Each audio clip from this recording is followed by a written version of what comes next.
고전에서 발견하는 다양한 즐거움, 오래된 재미, 본격 고전 게임 탐험 방송 레트로 피플. 지난 시간에 이어서 스페셜 스테이지 디스크 2로 여러분들께 인사를 드립니다.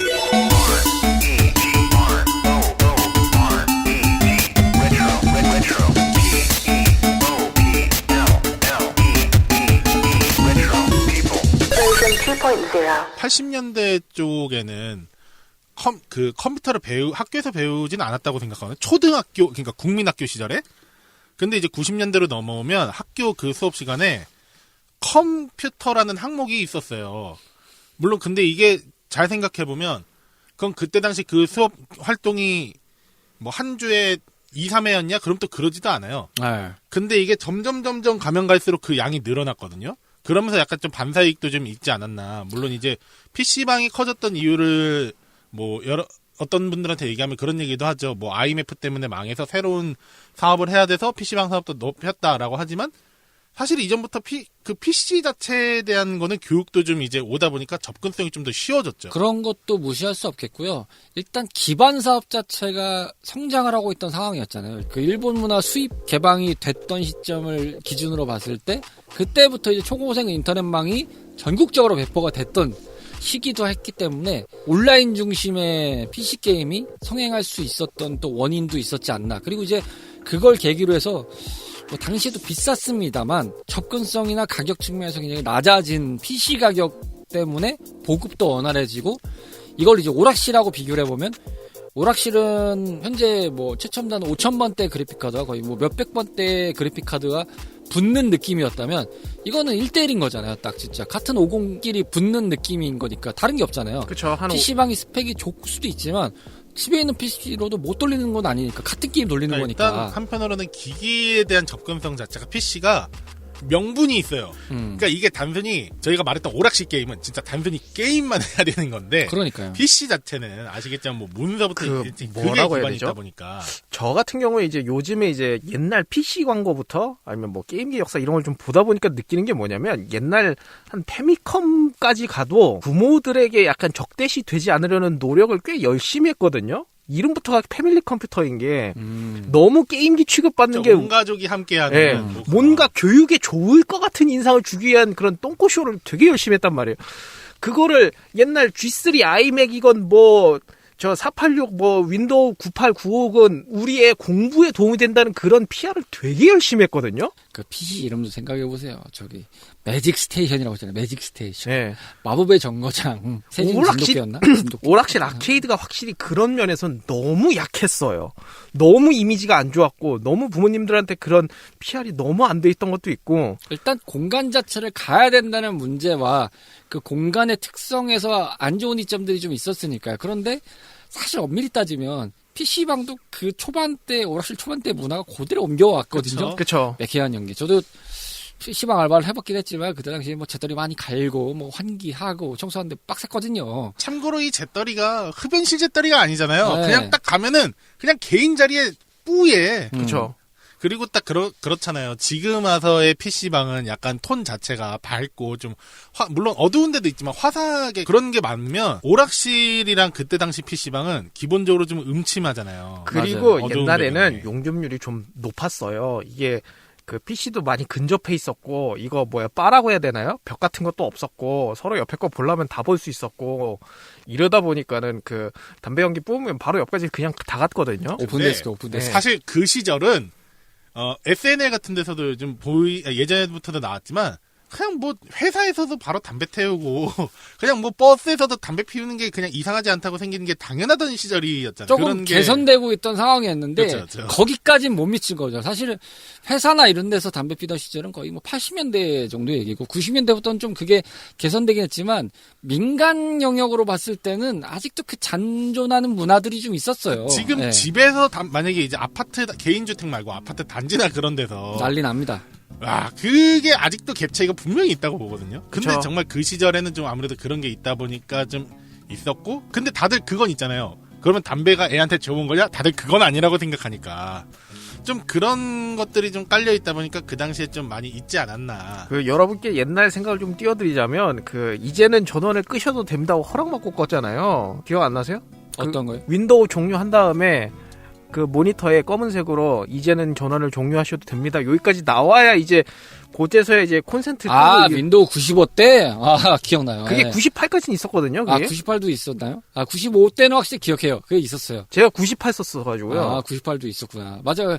어차피 같은 커널 계통이니까. 그게 가능하죠. XP 가면 없어지긴 하는데. 없어지죠. 맞아요. 그랬었거든요. 아무튼 그런 식으로 이제 변화되는 상황에 이르르면서 그리고 e스포츠라는 것들이 이제 슬금슬금 나오고 그 리그가 생기고 이러면서 여러 가지가 이제 성행을 하는 그러다 보니까 이제 임요한 씨라는 걸출한 스타가 탄생하고 이제 그 분들로 인해서 이제 게임이라는 자체가 어느 정도의 산업화가 가능한가? 라는 시점, 문화적인 사업으로 가능한가?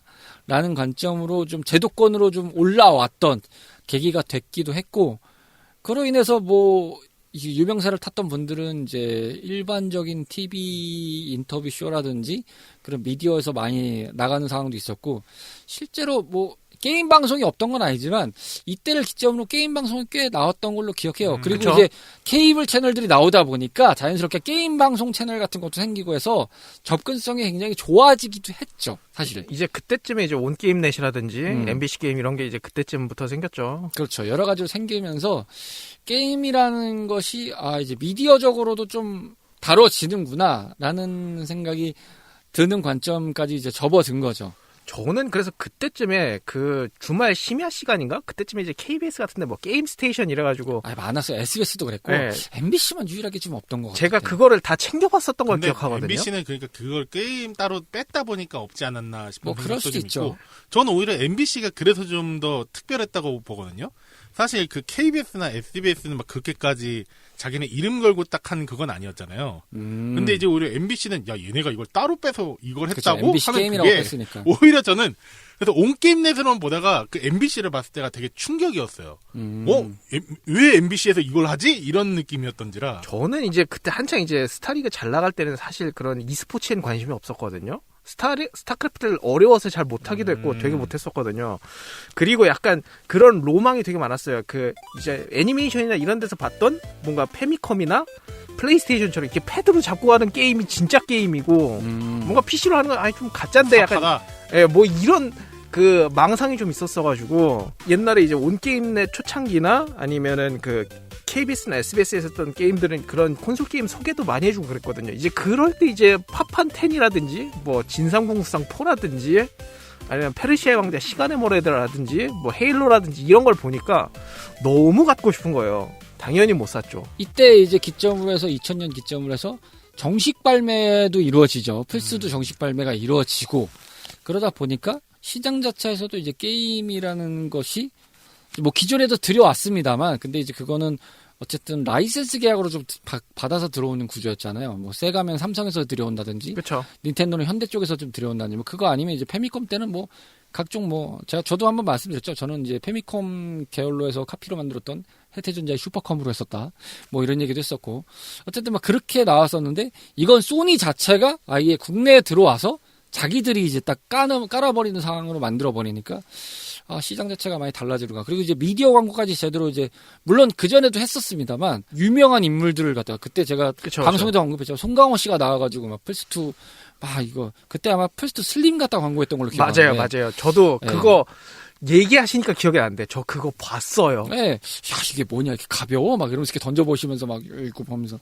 그 다음에 뭐 마지막에 그 송강호 씨 특유의 대사로, 그러니까 플레이스테이션 로고 나온 다음에, 한 번 더? 에? 이러면서 막 하는 대사도 하시고, 그렇게 해서 게임이라는 인식 자체가 꽤 좋아지는 것처럼 보여졌어요. 그렇죠. 그리고 이제 대중적으로는 좀 음지에서 네. 양지로 좀 올라온다라는 느낌이었죠. 맞아요. 이제는 좀 긍정적으로 봐지는 느낌이구나 했는데, 갑자기 2000년대 후반부터 시작을 했던 것 같아요. 그러면서 2010년대 들어서더니 그 미디어가 폭력적인 스탠스로 좀 이걸 부각하는 게 있고 저는 어쨌든 공감을 좀 하실 것 같은데 결정적인 사건으로 보는 게 그 2011년 2월 13일 날 MBC 뉴스에서 방영을 했던 꼭지 중에 아마 뉴스데스크에서 나왔던 걸로 기억하는데 그거였죠.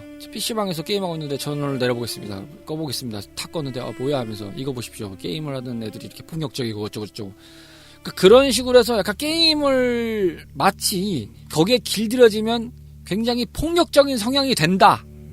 이런 식으로 이제 프레임을 씌워가지고 게임에 대한 인식 자체를 굉장히 좀 뒤집으려고 했던 것들이 많이 보였다. 그쵸. 그리고 뭐 멀리 갈 거 없이 그 전에도 약간 그런 시도가 있었습니다. 정확하게는 제가 볼 때 약간 공중파 계열들이 좀 그랬던 것 같은데.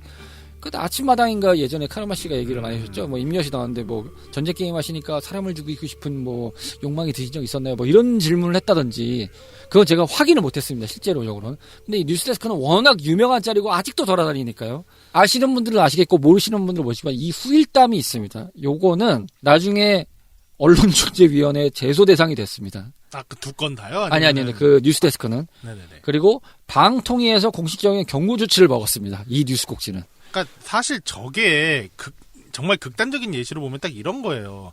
탄수화물을 먹으면은 사람이 뇌가 활성화가 되면서 폭력적인 부분이 증가하기 때문에 살인을 저지른다. 살면서 탄수화물 안 먹는 사람이 어딨어. 그쵸. 물론 안 먹으려고 하는 사람은 있겠지만, 그러니까 이게 인과관계가 회사 가가지고 전원 꺼봐요. 게임이 뭐야? 작업하다가 그러면 눈 뒤집히지. 음식하다가 갑자기 누가 가스 껐든 전기를 내리든 그래봐. 그쵸. 당장 이게 뭐야부터 나오는 게 현실이고, 멀쩡히 자동차 몰고 있는데 누가 갑자기 기름을 다 빼갔다고 생각해봐요. 막말로 누가 뭐 안 그래? 증권거래소 같은데 전기를 내린다든지 뭐 그랬으면. 근데 이제 단순히 그런 좀 악의적인 편집들이 좀 있었는데 게임이 그런 부분이 좀 확연히 드러났죠. 근데 특히 이게 그 2011년이라고 했던 거예요? 네. 이때 이제 게임이 저격을 되긴 했는데 사실은 저는 빌드업은 계속 있었다고 생각하거든요. 2005년 정도 이제 그것이 알고 싶다의 게덴푸드가 한번 나온 적이 있어요. 그 애가 중력장화였나? 그거 그 액세서리를 유료 아이템을 사고 싶어하는 걸 때를 쓰는 거를 이게 게임이 문제다 약간 이런 식으로 얘가 게임 중독이고 얘가 문제가 있다 약간 이런 식으로 주장을 하는 그런 편이 있었거든요. 나중에 거기 주인공분이 요 몇 년 새에 이제 다 커가지고 나 요즘 잘 살고 있다 보고 있냐 제작진 놈들 약간 이런 식으로 얘기하시는 것도 본 적이 있고 그리고 그 다음 몇 년 후에 이제 요거는 장르가 좀 다르긴 한데 유이왕 같은 경우가 이런 걸 당한 적이 있거든요. 이제 그게 약간 게임 중독이다 이런 식으로 이 카드를 얻기 위해서 뭐 돈을 훔치고 막 이랬다 약간 이런 식으로 그래서 이것도 문제다 이제 카드 게임이 중독 근데 바다 이야기도 다 있었는데 요 얼마 전에 이거 문제 아니야 이래서 이제 언론이 되게 안 좋아지고 이랬던 적도 있었거든요. 약간 고 빌드업 과정이지 않나 싶습니다. 제가 볼 때는. 로치 씨가 말씀하신 부분을 연관해 보면 사실 그럴 법한 사유들이 좀 있었어요.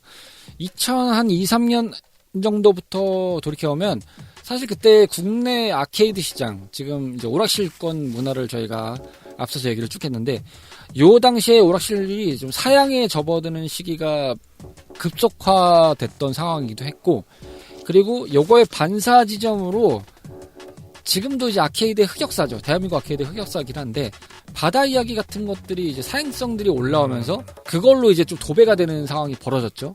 그러면서 이제 이게 상품권하고 같이 연관이 돼서 문제가 터지고 그러다가 그게 이제 한 방 크게 먹은 다음에 이 시장이 와르르 죽었다 생각했는데 이 상황이 어느 날부터 갑자기 경마 게임들이 막 우죽순 깔리는 상황이 좀 벌어지는 약간 어떻게 보면 시즌2 같은 느낌이었던 것 같아요. 그쵸. 그러면서 이제 피해가면서 했는데 이것도 나중에는 이제 다 접히는 상황이 됐습니다. 그러다 보니까 그 기점으로서 아케이드라는 오락실이라는 공간과 문화와 그런 시장 자체는 그냥 깡그리 무너졌다. 사실 가장 잘 됐을 때가 국내에는 한 15,000군데, 2만 군데 저희가 방송에서 언급드렸던 것 같은데요. 그랬던 시절까지 지금 거의 뭐 진짜 10분의 1이 될까요? 100분의 1이 될까요? 그 정도 수준으로 이제 쪼그라들 정도로 쪼가들었기 때문에 이게 그리고 지금 있는 것조차도 이제 크레인 방이 거의 대부분이잖아요. 그것도 저희가 말씀드린 대로 네. 그렇게 해서 다시 조금 붐업이 된 것뿐이지 이게 막 아케이드의 부활이다 이 정도는 사실 어렵죠.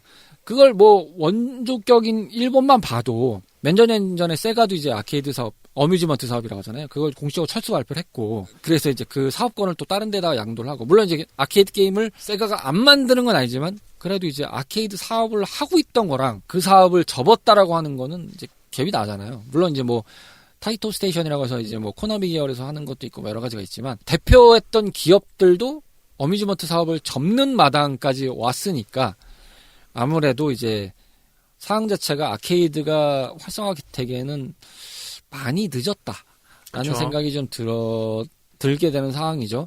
아무튼 다시 돌아와서 2010년대 요때 상황에서는 좀 혼란한 상황이 많이 연출됐는데 결정타라고 볼 수 있는 지점 아까 이제 저희가 뉴스데스크 얘기를 했었지만 이거 말고 최종 선고를 내렸다는 느낌은 강제 셧다운제가 아마 요 무렵에 도입이 됐던 걸로 기억을 해요. 그쵸. 그 당시에 보면 이제 심야 시간 뭐 자정부터 6시까지는 PC 온라인 게임 이제 강제 접속 차단해서 PC방도 그랬잖아요. 뭐 10시 되면 나가세요. 뭐 이런 거. 청소년 여러분 요즘도 하는지 하고 모르겠습니다. 있죠. 그거는 하고 그건 있죠. 하는데 가만 보면 전 세계에 유례 없는 정책이었잖아요. 보면은. 그리고 뭐 게임 시간 선택제 뭐 이런 것도 나왔고. 근데 그건 이제 그 이후에 이제 하도 공론화가 많이 돼서 이게 뭐냐 막 나오니까 약간 과도기적인 정책으로 나왔고 뭐 나중에 이제 강제 셧다운제는 폐지가 되는 상태로 갔죠. 근데 이게 돌이켜보면 뭐 게임은 질병이다 막 이런 얘기도 나왔었잖아요. 사실 그 이후에 그쵸. 보면은 그런 거 보면은 이게 미디어에서 나온 측면도 있었지만 그거를 국가가 토스를 받았어요. 그렇죠. 그래서 이걸 보건복지부에서 토스를 받아가지고 게임은 질병이다 이딴 멘트 던지고 그걸 또 산업을 이끌고 있는 문화체육관광부에서 같이 이제 서브를 날리고 있으니까 스파이크를 날려버린 거죠. 성장을 할 수가 없는 상황을 만들어 놔버리고 인식 자체를 다 죽여버리니까. 근데 그때 당시에 대한민국 게임 업계라고 하는 부분들이 말 그대로 뭐 개발도상국 수준이냐 그것도 아니잖아요. 보면은 PC 게임 시장 기준으로 보면은 나름 타이틀이 많이 나왔어요. 게임들이 많이 나왔어요. 근데 여기다가 이제 국가 단위로 그냥 강스파이크를 때려버리니까 이건 뭐 라는 생각이 좀 들었던 거죠. 물론 당연히 국가 차원에서 제도가 잘못된 것도 있었지만 그 게임사들이 어쨌든 먹고 살아야 되는 지점에서 그런 것도 있긴 한데 이제 2010년대에 이제 모바일이나 이제 온라인 게임도 약간 이제 유지만 되는 시즌들이 있었잖아요. 모바일이 성장을 하고 PC 게임은 약간 이제 정책이라고 해야 되나요? 근데 그때 당시에 이제 2010년대 전후면은 모바일이 성장이라기보다는 태동에 가깝죠. 사실. 저는 저 의견에 약간 반대인 게 그 기준으로 보려면 스마트폰 이전과 이후로 봐야 돼요.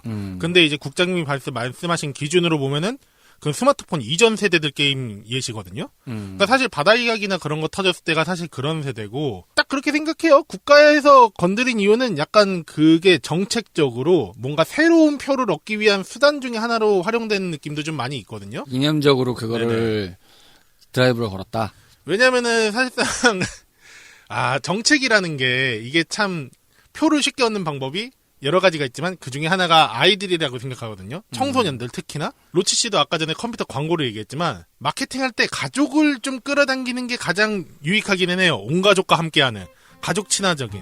그리고 약간 그때 당시 저는 게임기의 위상이라던가 게임이 좀 국민들한테 많이 올라올 때 당시 뉴스에서 좀 옹호를 했었던 여러 가지 중에 하나가 그 고스톱이 한때 노인분들 치매 예방으로 좋다 그런 얘기가 있었어요. 지금도 유효하죠. 네. 네. 그래서 그때 모바일이나 컴퓨터 같은 걸로도 할 수 있다라는 식으로도 광고도 나왔었고, 한 게임이나 뭐 넷마블이나 뭐 포털 사이트를 하나씩은 다 피망 가지고 있었죠. 이런 데도 있었죠. 그리고 게임기로 따졌을 때 그걸로 그렇게 해가지고 마케팅을 성공한 게임이 국내 기준으로 봤을 때는 위예요.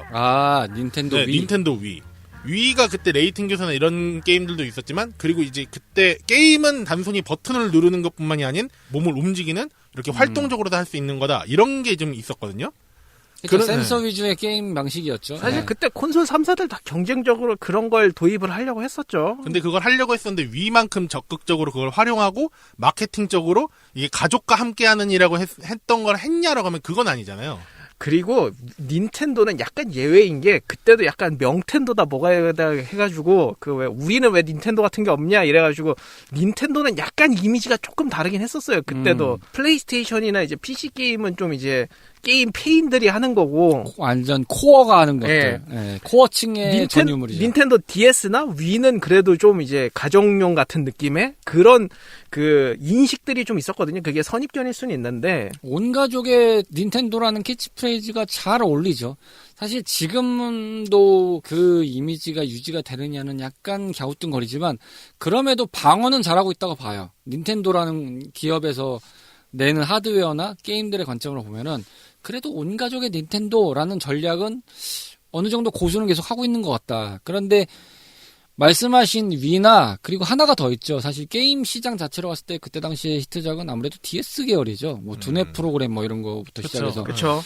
이제 뭐 동물의 숲도 뭐 그때 당시 나온 것도 있었고 예, 뭐 슈퍼마리오 닌텐독스 닌텐독스 이런 것도 꽤 유명했고 아까도 말씀드렸지만 그 중에 가장 각광받는 타이틀이 그 웨이튼 교수와 이상한 마을에 있었던 게 두뇌 개발이다. 그리고 그 광고도 그 두뇌 개발 시리즈들 꽤 여러 가지 있었잖아요. 그렇죠. 그냥 그 두뇌 개발 자체가 이제 아예 킬러 타이틀이었죠. 예, 그렇죠. 요즘이야 그런 거 관련해 가지고 이게 이런 면 때문에 했습니다. 이런 면 때문에 많이 나왔습니다라고 나온 여러 가지가 있었지만 사실상 좀 그들이 주장하는 게 너무 단편적인 예시라던가 그러니까 너무 결과적인 그런 부분으로만 하면서 좀 공포감을 유발했던 게 가장 컸었잖아요.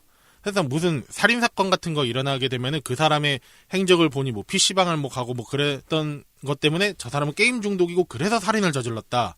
이런 식의 뉴스도 탐탁치 않게 나왔었거든요. WHO가 뭐 질병 코드로 게임을 등재하냐 마냐 뭐 이런 논란이 있으니까 이거를 이제 일부 부처는 반대를 했었겠지만은 산업적인 것도 걸려 있으니까요. 그러면서 이제 근데 결과적으로는 이렇게 국가가 나서가지고 제도화 시켜버리는 듯한 뉘앙스를 풍기니까 당연히 이제 조롱받는 상황이 된 거죠. 아니 국가가 무슨 강제적으로 저렇게 특정한 부분을 가지고 콕 집어가지고 저렇게 매도를 시키는 정도로 정책을 펼치나? 이런 생각이 좀 들었던 시대가 바로 2010년대 시기였던 것 같은데, 근데 이제 공교롭게 이때부터 이제 PC나 이런 데들이 아까 말씀드린 약간 소강 상태식으로 좀 흘러가는 경향들이 좀 벌어지고 있었지만, 또 아이러니하게 이제 스마트폰이라는 새로운 매체가 좀 부각되기 시작하면서 이쪽으로 또 흘러가요, 사람들이.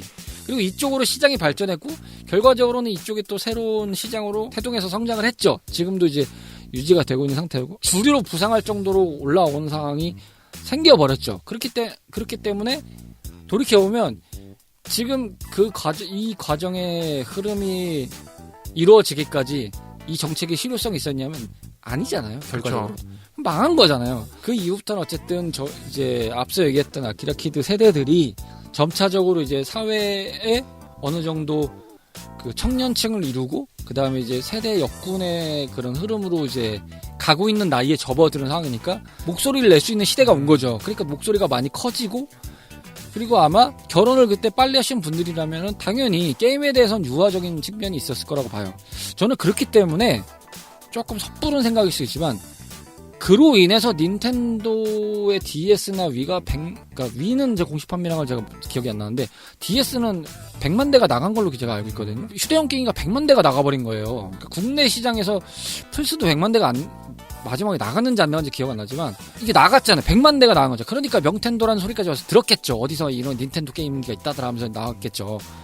그러니까 그 정도로 갈 수 있었던 거는 어쨌든 그 세대들이 세대의 주류로 올라왔던 것도 계기가 됐다고 봐요. 저는 저 말에 좀 공감이 되는 게 제 주변에 아까 말씀하신 아까 로치 씨도 그랬지만 어떤 집에 플스가 있고 하는 그런 친구들의 부모님 연배를 보면 상대적으로 젊어요. 네. 내지는 일본 쪽에 관련된 산업을 하시거나 한 분들이 많은데 그래도 비율이 보면 뭐 젊은 사람만 일본 가는 건 아니잖아요. 근데 좀 그런 부분에 있어서 젊으신 분들이 아무래도 나도 해봤고 하니까 이게 그래도 괜찮구나라고 느껴봤던 것 때문에 또 쉽게 접근한 것도 분명히 있었다고 보거든요. 약간 제경으로 비추면은 오히려 약간 완전히 관대하시거나 그런 경우도 있긴 하더라고요. 그러니까 집에서 뭐 너 공부해야지 뭐 게임은 나쁜 거야 이게 아니라 그냥 뭐 애가 사고 싶다는데 뭐 이러고 사주시는 분들 진짜 드물게 있었거든요.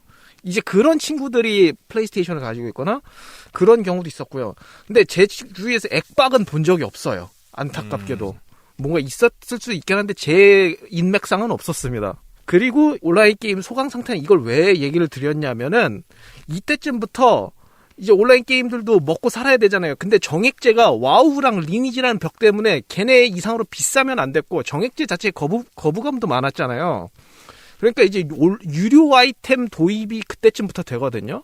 이제 요게 이제 지날수록 조금씩 심해지니까 그거에 대한 이미지를 안 좋게 하는 그것도 있었고요. 왜냐하면 그때 뭐 부모님 계좌를 했다거나 아니면 몰래 유료 아이템 결제를 해서 뭐 몇백만 원이 나와가지고 뭐 소액 결제 이런 거로도 그쵸. 문제가 좀 있었고요. 이런 게 문제가 돼서 이제 게임에 대한 인식을 안 좋게 하는데 일조를 하는 약간 그런 MBC 뉴스데스크 이전에 약간 빌드업을 하는 그런 과정도 있긴 했었거든요. 맞아요. 이게 그러니까 요즘 얘기로 따졌을 때 가장 최근에 비슷한 뉴스가 그거죠. 게임뿐만 아니라 인터넷 방송 쪽에서 후원 같은 걸 했는데 이게 알고 보니까 미성년자가 결제한 거였고 뭐 그 금액을 환불하는 거에 대해서 논란이 되게 터진 적이 있었잖아요. 네. 그러니까 사실 그게 보면은 게임의 문제가 아니라 단순히 그거를 절제하지 못했던 손을 대면 안 되는 돈을 건드린 사람에 대한 문제인데 마치 그게 인터넷 방송의 문제인 것 마냥. 그러니까 물론 게임에서 그 욕구를 자극시킨 거는 분명히 있겠죠. 인터넷 방송도 그걸 후원해주면서 그런 리액션을 본다든지 좋아하는 사람한테 그걸 해주는 뭐 어느 정도의 욕구라든지 그런 게 분명히 있을 거고 게임으로 봤을 때 아까 로치 씨가 말한 대로 그 게임 액세서리라던가 그런 걸 하면은 분명히 이제 기술이나 기능적으로 내가 이런 걸 할 수 있어 내지는 나 이런 거 샀어 라고 자랑할 수 있는 그런 게 있는데 어디까지나 그거는 게임이어서 인터넷 방송이어서가 아니라 그 사람이 그걸 절제를 못한 부분을 중점적으로 봐야 된다고 보거든요. 아니면 이제 부모님 명의를 사용하는 것에 있어서 그것이 보안적으로 이게 문제가 있다 이런 얘기면은 저도 그랬을 수 있을 것 같은데 이제 그게 게임에 그냥 조준이 돼서 이제 문제가 됐었다 보니까는 이제 그런 게 문제가 됐었죠. 아무래도 게임을 좀 탓하려고 하는 그런 풍토가 있었기도 했고 쉽게 접근한 거죠. 그거를 단순히 원인 분석 파악을 해가지고 면밀하게 이게 이래서 이랬습니다 보다는 단순하게 이거 게임 탓이야 라고 하기 오히려 더 자극적이고 쉬웠을 거고 그래서 좀 더 게임이 그런 쪽으로 많이 몰리지 않았나. 혹시 저 아까 전에 여쭤보려고 했는데 두 분은 바다 이야기 가보셨어요? 저는 가본 적 없습니다. 그 매장을 들어가 봤다거나. 있긴 있어요. 해보진 않았는데 있긴 있어요. 저도 솔직히 제가 한 인생 살면서 2번 가봤거든요. 근데 그 2번 접근했을 때 바다 이야기인지 모르고 갔었어요. 저도 모르고 들어왔던 경우가 있었어요. 왜냐면 간판 오락실이라고 돼 있으니까. 그러니까 그런 데서 이제 게임을 하는 그게 바다 이야기라는 그게 사실상 정말로 저도 이게 통탄의 한인데 이게 왜 아케이드랑 엮여야 되지라는 부분이 있어 좀 한이거든요. 물론 얘기는 나오죠. 그 게임 기판이랑 버튼 들어가는 게 게임 그런 아케이드랑 있어서 여기 같이 묶인다라고 하는데 엄밀히 말해서 그거는 부분이 다른 부분으로 가야 되는 건데 그게 참 한데 묶였다는 게 참 아쉽죠. 제도적으로 그런 매장의 현황을 이제 어쨌든 등록을 해서 그거를 이제 업종을 내줘야 될 때 뭐 결국은 뭐 오락실 개념으로 봤던 거죠. 단순하게. 그렇죠. 뭐 전자기기고 그거를 이제 조작을 해서 이제 게임식으로 운영을 하는 거고 그걸 이제 배치해서 하는 구조니까 이거 오락기 아니야? 그럼 오락실이잖아. 이렇게 해서 했던 그러니까 아니랄 생각도 있었던 것 같아요. 그게 좀 커졌을 때 좀 약간의 분리정책이나 있었고 막 이런 게 있었다면 달라졌을 수도 있지 않을까라는 생각을 할 수도 있겠지. 물론 크게 달라지는 건 없겠지만 지금 시장 자체로 봤을 때는 결과적으로 오락실이 사행 단계로 갈 수밖에 없는 구조에 놓여 있지만 그래도 조금 늦춰질 수 있는 확률은 없지 않았을까라는 생각이 들 수 있는 구간은 있겠죠.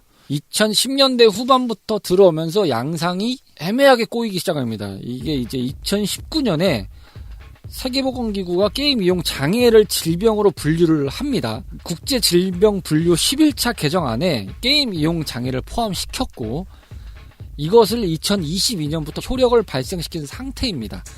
그래서 국내는 이제 KDC-10 코드 기반의 이제 국내 기준이고요. 이게 이제 국제 기준은 IDC-11이라고 하는데 국내는 이제 KDC로 해서 반영을 하냐라는 부분에 있어서의 개정안을 2031년에 공식적으로 발효할 예정이라고 하는데요. 그거에 대한 개정 초안 작성이 올해부터 들어간다고 합니다. 그래서 이제 본격적으로 게임이 장애냐 아니냐라는 논란이 좀 더 가속화가 되는 구간은 좀 있을 거라고 생각이 들어요. 이제 진단 기준으로 얘기가 나왔던 거는 게임 조절 능력 상실, 다른 일상보다도 게임이 우선시되는 행위, 부정적 결과도의 게임 지속 부분으로 이제 이 세 가지 증상이 나타나야 된다 한다는 근거를 일단 제시는 하고 있습니다. 관련 부처에서는요, 보건복지부는 일단 의료계와 같이 질병 코드 도입에는 찬성을 한다는 입장이라고 하네요. 일단 표면적으로는. 반면에 문화체육관광부와 게임업계는 과학적 근거의 부족과 산업 위축을 이유로 반대하는 입장이라고는 합니다. 일단 이게 현재까지 나와 있는 기준입니다. 아무튼 이로 인해서 또 게임이라는 게 이렇게 너무 악마화시키는 게 아닌가 싶었는데 사실 요즘 느낌에서는 이런 느낌이 좀 적죠. 왜냐하면 이제 그렇죠. 이 무렵부터 태동하기 시작해서 흘러서 성장을 하게 된 게임이 있죠. 바로 롤이 등장을 합니다.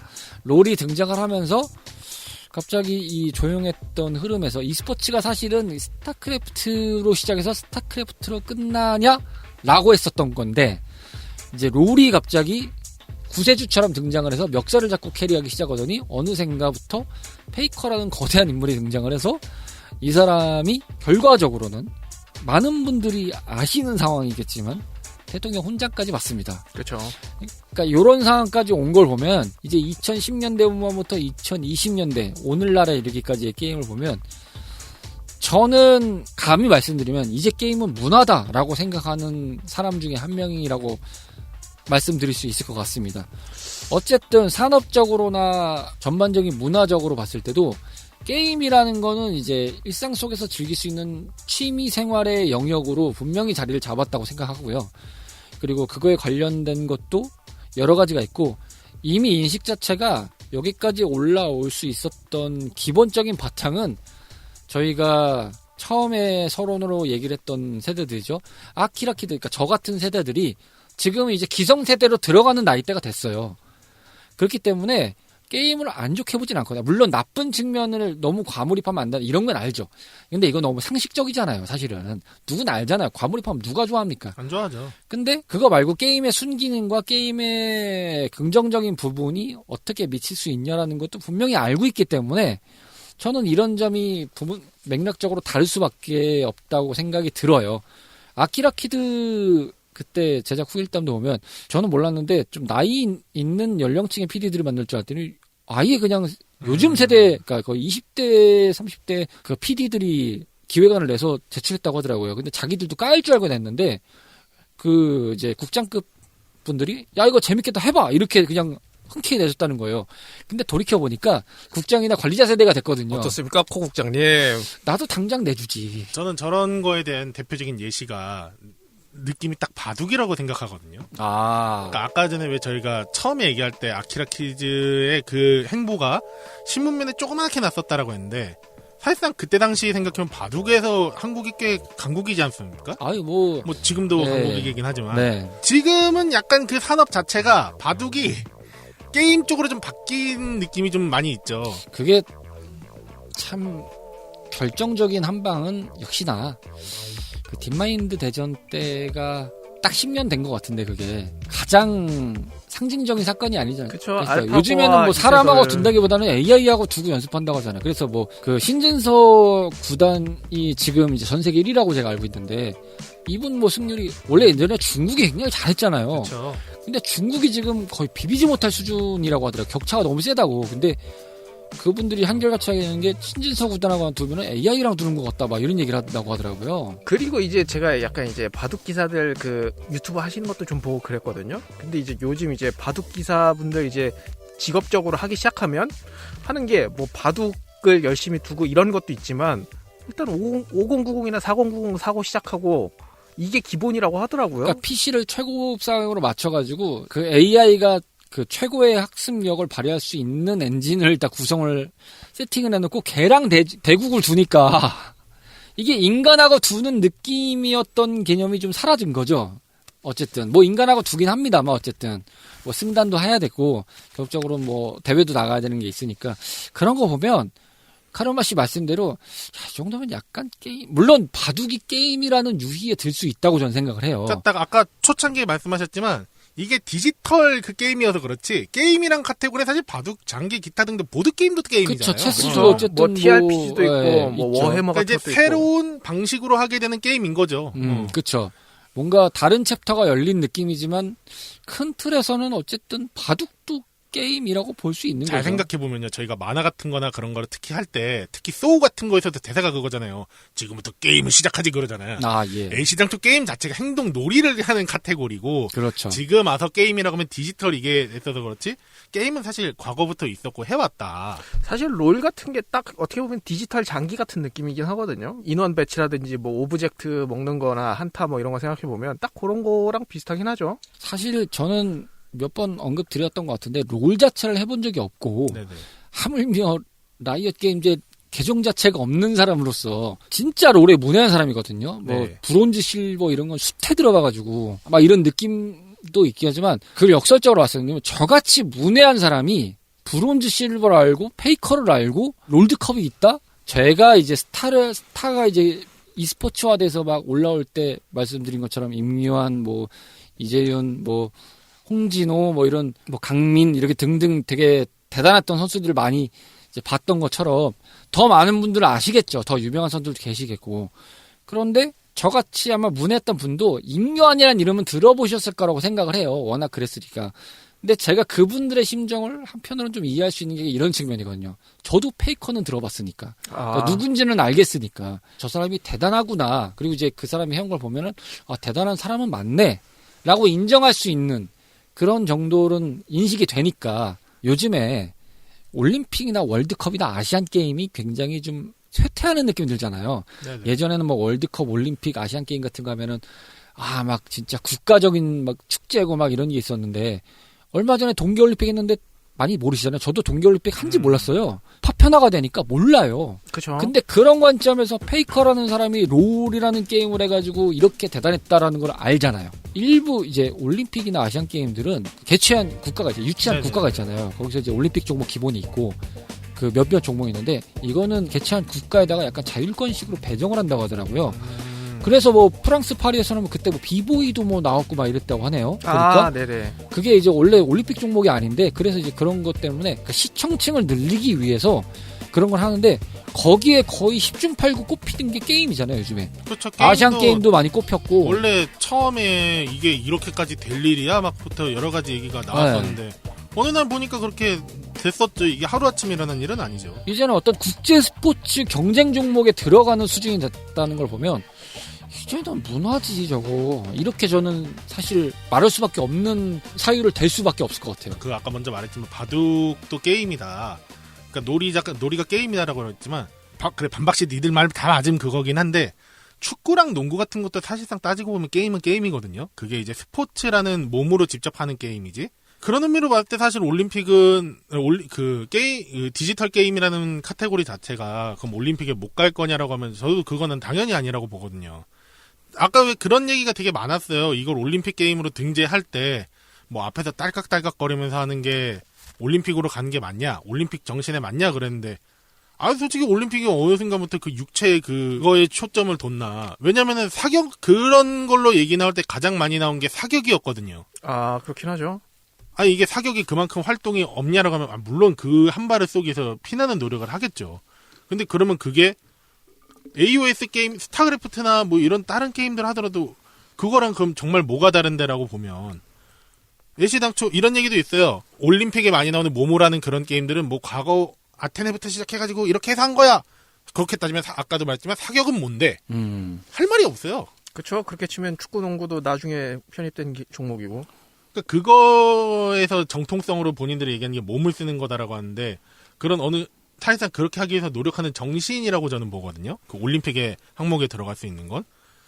또 그런 의미로 봤을 때도 게임이 그만큼 현재 인정을 받고 있고 좀 많이 올라왔는데 한편으로는 너무 안 좋은 것들에 좀 가려지지 않았으면 좋겠어요. 저는 약간 여기에 첨언을 하자면 저는 이제 게임 쪽이 질병화되는 데 있어서 약간 관심이 떨어졌다고 생각하는 쪽인데 그게 왜 그렇게 됐냐 하면 게임이 생각보다 최약체여가지고 옆에 더 센 놈들이 더 있거든요. SNS라든지 쇼폼이라든지 AI 기반 뭐 범죄라든지 이런 게 요즘에 어떻게 보면 더 대두되는 건 제가 볼 때 코로나 직전쯤 해가지고 그때부터는 SNS가 애들 우울증 생긴다 이게 훨씬 심해지고 있거든요. 관련해서 저희가 리서치로 좀 찾아봤던 데이터가 있어요. 이게 현재 기준으로 이제 국내를 포함해서 각 국가가 이 게임 질병 코드 등재에 대해서 어떻게 생각하냐 요걸 좀 정리해봤는데 다른 국가들은 어떻게 보고 있냐 하면은 미국 같은 경우는 자기조절 문제로 인식해서 질병 코드 등재는 부정적으로 보고 있다는 의견이고요.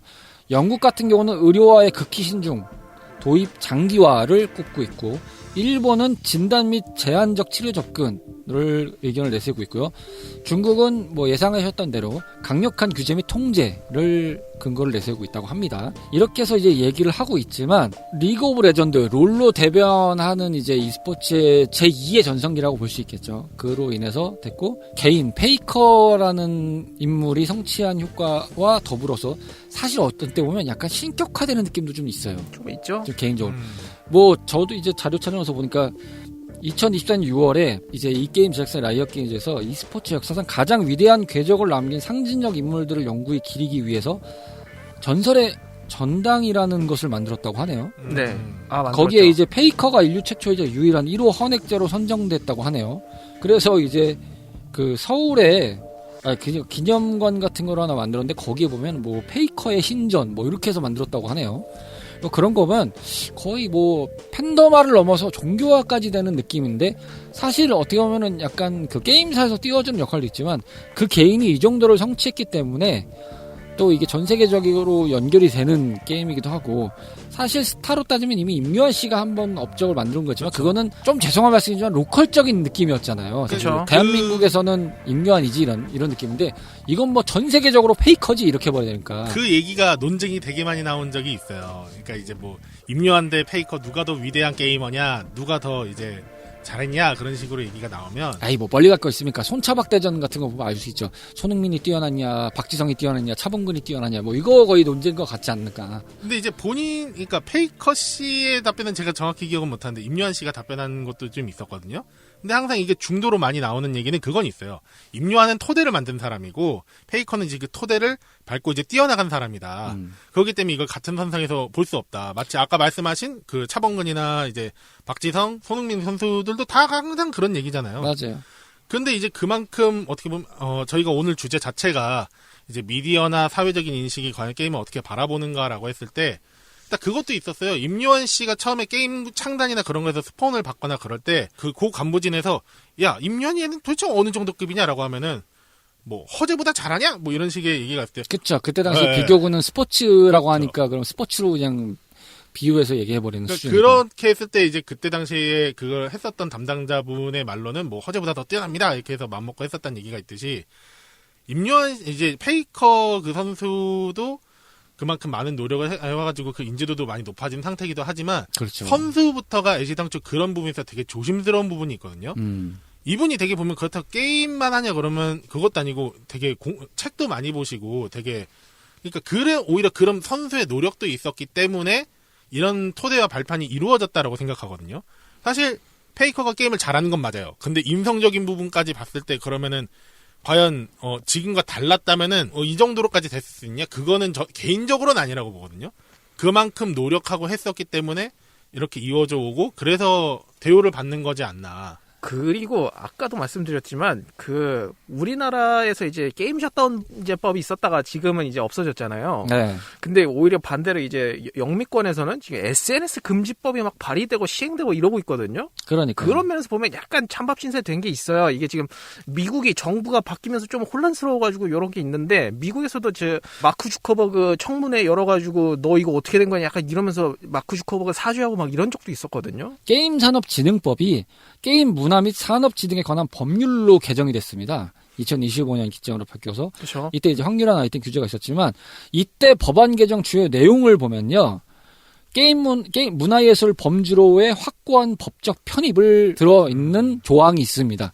그러니까 이런 걸 보면은 이제 국내에서 보는 대한민국에서 최소한 그 정치권이나 제도권 그리고 미디어에서 보는 측면에서는 이제 게임은 엄연히 문화예술 측면으로 들어가는 것을 인정하고 있다라는 것을 선포하는 것으로 볼 수 있다고 저는 마지막을 정리하면서 말씀드릴 수 있을 것 같고요. 요거를 마무리하는 입장에서 요 질문을 좀 던져보고 싶네요. 같이 한번 얘기해보자면 이제 저희가 그 각자의 시간은 다르게 흘러왔지만 지금까지 오면서 어쨌든 아키라 키드의 그 시간 1997년 때부터 2026년까지 엄밀히 따지면 이제 거의 근 30년가량의 시간을 흘러왔는데 이 시간을 흘러오면서 한 명의 게이머로서 어떤 소회를 좀 갖고 계신지가 좀 궁금합니다. 저 같은 경우에는 뭐 게이머 인식이 많이 좋아졌다고도 생각하고 사실은 이제 약간 그 뭐라고 해야 되죠? 이런 교육계라고 해야겠 교육계나 그 의료계라고 해야겠죠? 여기서 먹이로 물기에 별로 이렇게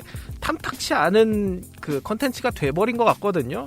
너무 대중화돼 버리기도 했고 너무 이제 그 정치적인 힘도 강해졌고 이러다 보니까는 그래서 그냥 저냥 된 것 같아요. 근데 이제 막 게임의 인식이 막 엄청 좋냐라고 말하기에는 이슈가 없냐 뭐 그렇게 말하기도 좀 어려운 입장이라고 생각해서 저는 뭐 그래도 요 정도면 나쁘지 않은 상태까지는 꽤 왔다고 생각합니다. 한마디로 정리하자면 솔직히 금이 환영했다고 생각해요. 현 시점에는.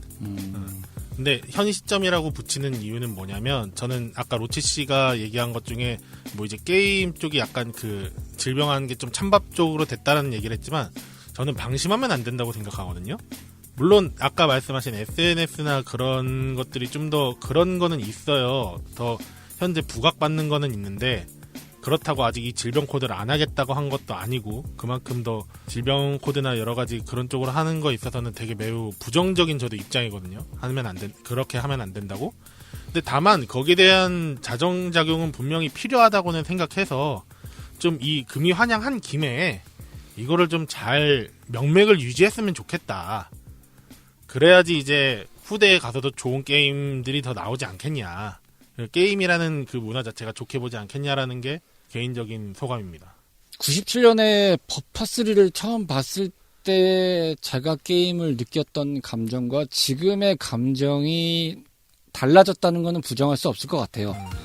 그때 당시에는 그 게임이라는 건 저한테 언제나 호기심과 재미를 주는 원천적인 어떤 하나의 수단으로서 이제 작용을 했다고 하면은 그게 이제 시간이 계속 지나오면서 뭐 바빠졌을 때는 좀 등한시한 때도 있었고 잘 못 만졌을 때도 있었던 시간들이 있었지만 그래도 뭐 요즘에도 간간히 다시 게임을 하는 상황까지 오면서 쭉 봤을 때 어느덧 저한테는 게임이 일상이 돼버렸어요. 왜냐하면 기존에 이제 게임을 한다고 하면은 이걸 막 엄청나게 잘 포장해야 취미 정도로 말을 해도 좋게 볼까 말까? 막 이런 느낌의 관점이었다면 지금은 게임은 그냥 일상적인 생활 패턴에서 하나를 추가한다고 한들 누가 뭐라고 하지? 라는 생각이 좀 들 수 있는 지나간 얘기들이긴 하지만 뭐 예전에 이제 여자친구를 사귀었을 때 그때 이제 뭐 게임 같은 거에 대한 얘기를 하면은 그다지 인식이 좋지는 않았지만 뭐 이제 시간이 지나면서 이제 여자친구를 사귀었을 때 게임 얘기를 하면은 본인들도 좀 아는 얘기가 나오는 그런 상황. 물론 이제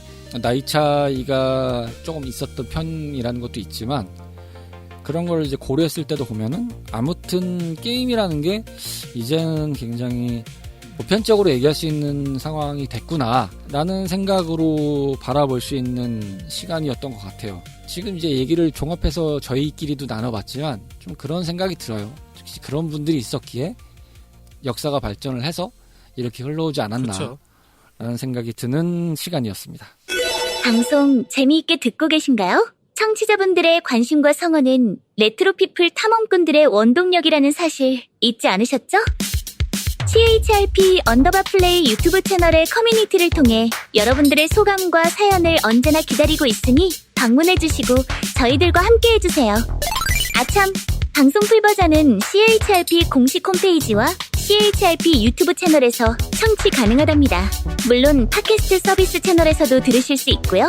편하신 곳에서 함께해주시고 앞으로도 계속될 다양한 게임들의 모험에 참여하실 여러분들을 언제나 환영합니다.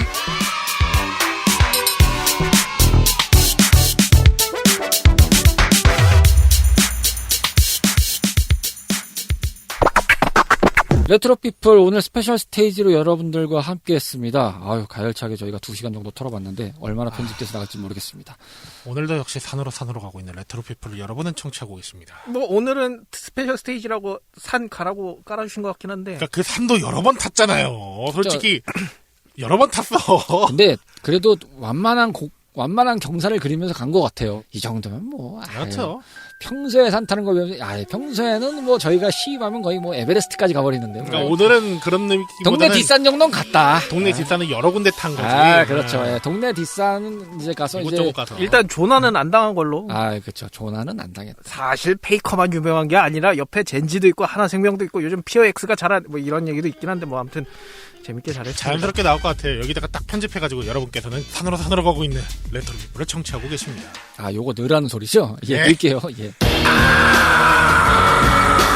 아주 그냥 이거는 이걸 노린 것 같아. 내가 아무리 봐도 저거. 할 수 있는데 여기서 조난당하지 않도록 노력했습니다. 재밌었습니다. 오늘도 재밌었고 저희는 어쨌든 다음 스테이지에서 또 여러분들을 기다리고 있겠습니다. 감사하고요. 저희는 다음 스테이지에서 여러분들을 기다리고 있겠습니다. 다음에 봐요. 안녕히 가세요.